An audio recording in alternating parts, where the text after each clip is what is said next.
So for those yang dah dapatkan pola kurung pesak wanita, you boleh tonton video ni sebagai guide, panduan you line mana yang you boleh kena potong, cara macam mana nak baca pola, dan mungkin ada certain bahagian yang you nak buat adjustment ke, you boleh tonton video ni juga. Dan sekejap lagi Abil akan linkkan, kita tunjuk step by step garisan mana yang kita perlu potong, and then cara kita nak letak pola yang kita dah siap potong tu atas kain. So for those yang dah dapatkan set combo, okay, dalam satu set combo you all akan dapat size S sampailah triple XL, dan dalam set combo tu juga kita ada sertakan nota cara kiraan kain susun tepi. Sebab normally kalau kita nak buat kain susun tepi, kita tak perlukan pola, kita akan terus kira, buat kiraan atas kain dan terus potong kain. Okay, so kali ni Abil akan buka contoh size M. Alright, tapi sebelum tu, ingat tak kita pernah buat sharing cara macam mana kita nak hasilkan pola dan buat kiraan untuk pesak. Kita buat kiraan untuk 4 jenis pesak. So kali ni Abil tak akan ulang balik nota ni, you all boleh refer balik di platform-platform sebelum-sebelum ni untuk sharing-sharing sebelum ni. So kali ni kita zoom in sikit lah, okay, apa yang ada atas pola sebelum kita potong pola. So macam biasa, pola-pola di Able Tailoring memang sangat lengkap dengan all the measurements. You all boleh tengok dekat situ, ukuran semua formula sangat lengkap. So kita bukan hanya berikan pesak buluh, tapi juga ada pesak pahang, okey, pesak gantung dan juga pesak riau dekat bahagian bawah. Lepas tu lengkap juga dengan poket sisi for those yang nak tambah poket sisi pada pesak, and then ada bahagian lapik leher for those yang nak buat lapik leher. Tapi for those yang rasa nak buat piping pun masih boleh gunakan pola yang sama, just abaikan sahaja bahagian lapik leher. So sekarang ni Abil potong bahagian poket sisi. Poket sisi ni you just potong outer line lah, okey, line yang paling luar. Nak guna ke tak nak guna ke, potong je dulu, so kita boleh simpan untuk kemudian. Okay, now untuk bahagian lapik leher pun potong sahaja ikut line, bold outer line. Okay, dekat bahagian bawah tu dia ada serong sikit ke atas, lepas tu yang ni curve, ikut je lah. Okay, untuk lapik leher. Tapi kalau tak nak guna lapik leher, simpan dulu. Okay, mana tahu nanti next time you nak guna lapik leher, benda tu dah ada dah. Okay, after that kita nak potong bahagian pesak. Okay, yang ni pesak riau. Untuk semua pesak, untuk 3 jenis pesak yang ada cutting, riau, pahang dan juga gantung, teknik potong sama saja. So you boleh refer video yang Abil tunjuk sekarang ni. Ada curve ke atas sikit pada hujung baju, and then bahagian pinggang tu, pinggang ke dada tu dia ada curve in sikit supaya nampak lebih cantik lah. Okay, so teknik yang sama. You boleh pisahkan antara pesak atas dengan pesak bawah, tapi kalau tak nak pisahkan dulu pun tak apa. My suggestion is jangan pisahkan dulu, okay, takut nanti tertukar atau tercecer. So cara nak potong pesak gantung dan pesak pahang, teknik yang sama. So you dah dapat 3 jenis pesak yang ada cutting. So sekarang ni kita nak potong bahagian tangan. So bahagian tangan ni is very simple, just potong straight saja. Sebab tu kalau orang kata kalau nak awal-awal belajar menjahit tu, my suggestion is pola kurung pesak lah. Okay, sebab dia punya bahagian straight line saja, easy for you to potong pola, buat pola pun mudah. Okay. Okey, dan hujung tangan tu kita ikut standard size. For those yang nak kecilkan sikit untuk style tirus ataupun you nak kembangkan sikit, depends on you. Okey, so untuk awal-awal ni you just potong sahaja ikut pola. Dan pola kita ada turun bahu. Ada cikgu yang buat pola tak turun bahu, ada yang turun bahu. So dua-dua pun betul. Nak cutting yang lebih cantik, turun bahu lah lebih cantik. Okey, so pola kita ada turun bahu, and then dekat pangkal lengan tu ada garisan yang kita lorekkan tu pun buang juga. So dia ada macam bila kita sambung nanti dia ada macam serong ke dalam sikit. Okey, yang itu untuk nampak hujung tangan tu lebih cantik. Dan next kita potong bahagian kekek.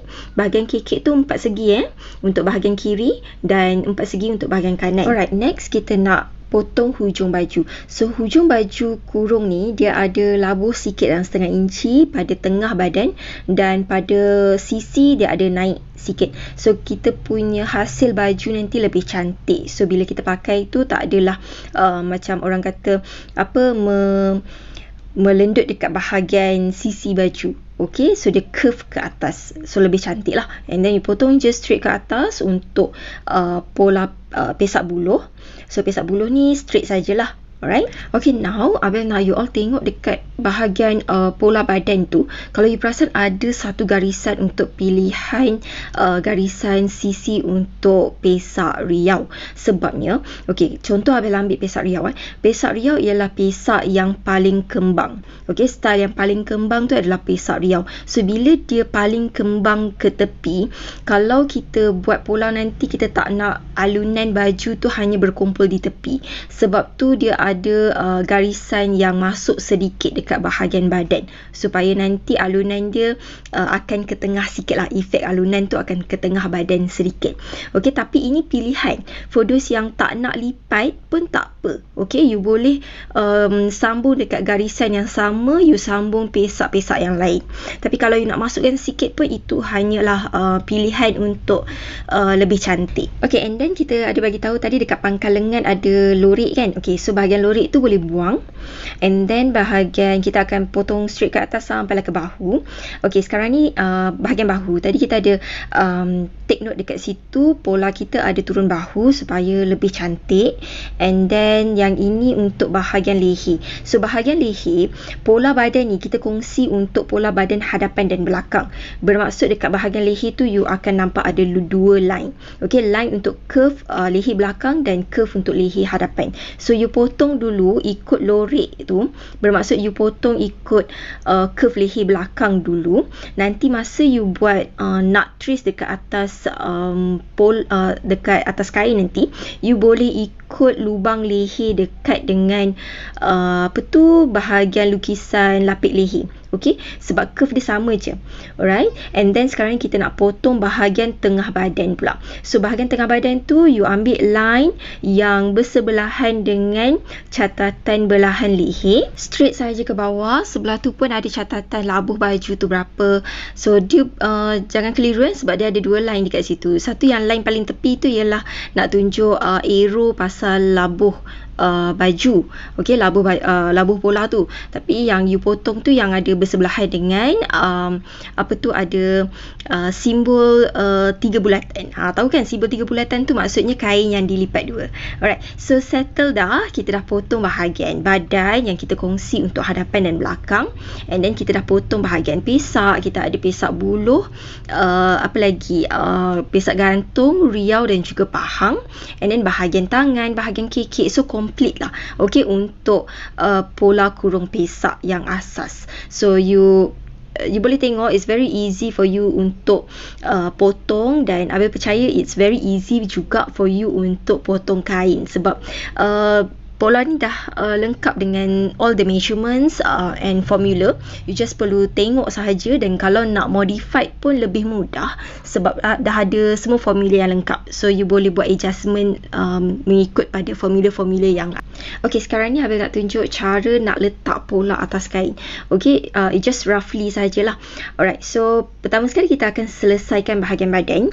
Okay, tanda 3 bulatan tu menandakan kain dilipat dua. Cantik bertemu cantik, you lipat dua. Pertama sekali kita kena trace line exactly ikut pola, and then kita akan trace untuk bahagian basi untuk dekat keliling pola. So bahagian sini kita selesaikan bahagian badan, and then sebelah kanan tu ada ruangan, you lipat lagi dua.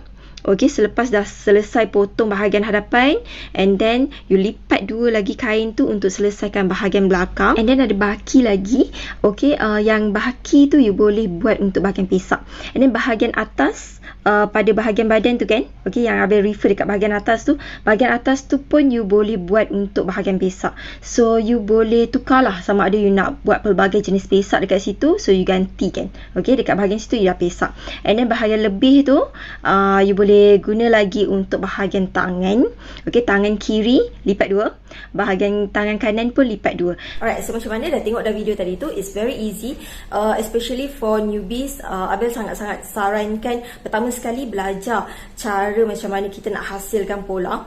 At least you belajar atau capture dia punya basic information berdasarkan mini pola yang kita dah tunjuk dalam video-video sebelum ni for the newbies dalam TikTok able tailoring. If you rasa jimat masa, just fokus pada bahagian menjahit, you boleh dapatkan pola daripada able tailoring. Boleh klik beg kuning dekat bawah ni ataupun you dapatkan pola di able tailoring.